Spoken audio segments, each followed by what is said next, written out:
Welcome to my channel, Zippo Lion's Den. Today I have a nice rose gold lighter to show you. It's not an everyday rose gold. It is called a Windy, a Windy 360 design, number 24 of 100. And as you'll see, it is a very nice looking rose gold here. The only way to have gotten these was to actually go to the gift shop in Bradford, Pennsylvania for Zippo and purchase them there. And as you can see, it's marked number 24 of 100 on the back of the lighter as well. And it's got a nice windy design. Windy Zippo, the original.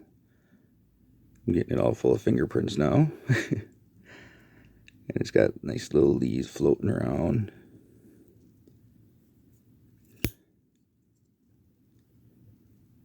Very nice. His insert is in 2020.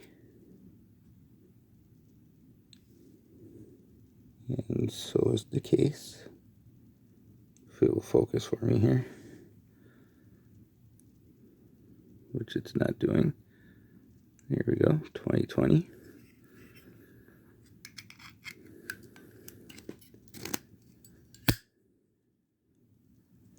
I feel myself fortunate to be able to have one of these. To be honest, I got it off of eBay myself. I'm glad that I got a relatively lower number for getting number 24. And like I said, it's a very nice rose gold lighter. Hope you enjoy seeing that. If you do, please like and subscribe, and have a good day. Thank you.